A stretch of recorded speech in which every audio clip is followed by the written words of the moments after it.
What's up guys, my name is Sprits'N, and today I'm going to be talking about 3 things that every guy must know before purchasing a fragrance. So make sure that you stick to the end of this video because trust me, these are very important tips. So let's get into the video.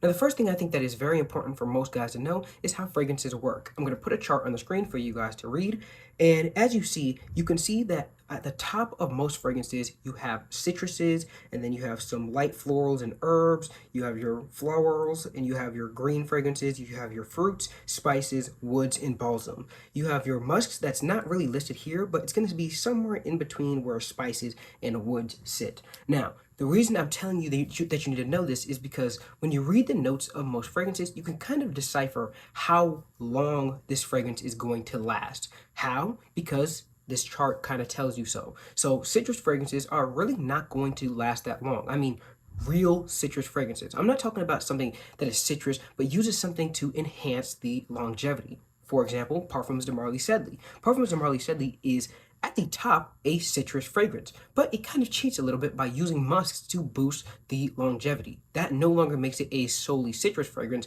because if it was solely citrus, it would be something like Clinique Happy for Men, which would only last 3 to 4 hours. And that's the thing about citrus fragrances or things that are very heavy in citrus. That's usually the first note to go away after spraying it on your skin or whatever you spray it on. But musks specifically are what enhance the longevity of a citrus fragrance, not things like woods or vanillas, because if you look at other citrus-based fragrances, for example, Chanel Allure Homme Edition Blanche, that has both vetiver and it has vanilla, but the longevity is still very poor on that fragrance. So if you're looking for something or whatever fragrance it is, look at this kind of chart and you'll see where you'll get most of your longevity from, not your projection, most of your longevity from. Now, number 2 is, I believe, should be pretty important, and everybody should already know this already, is you should know the smell of the fragrance before purchasing it. Now, this kind of seems obvious, but there's a lot of guys out there that just blind buy fragrances. But it's really not the smartest idea, especially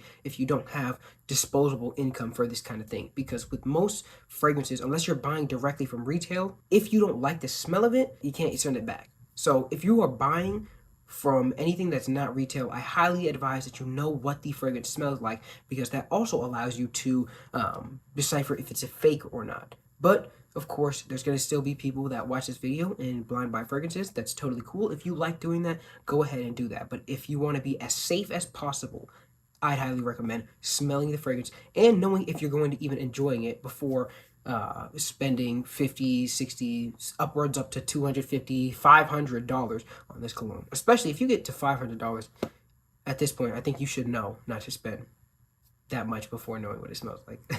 Now, number 3 is kind of piggybacking off the ending remarks of number 2, but that's going to be to know where you are purchasing your fragrances from, because this will single-handedly be the most money-saving thing that you will ever do in your fragrance purchasing, because oftentimes discounters will sell fragrances at 2 to 3 times less than what retail will offer you.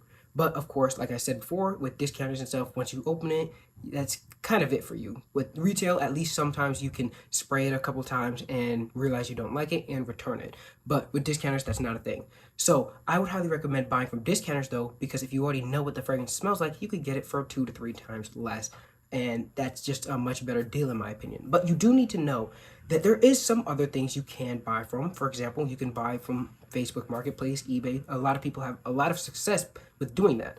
I, however, don't recommend doing this because there is a lot of scammers out there, and I can't be responsible for everybody who makes a bad purchase decision. I can only tell you guys what the smartest and safest options are, and most discounters are 100% legit.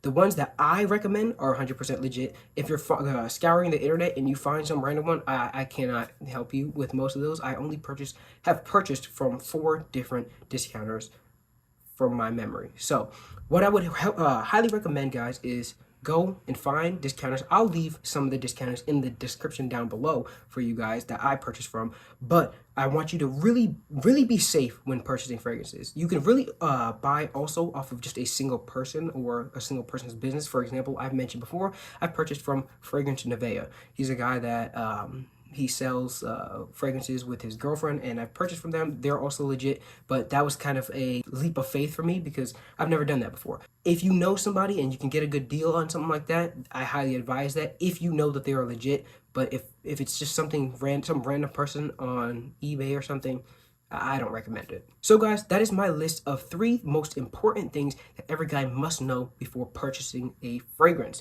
If you enjoyed this video, remember to leave a like and subscribe to my YouTube channel because we're almost at 1,000 subscribers. So let's try to hit 1,000 subscribers before the end of the year.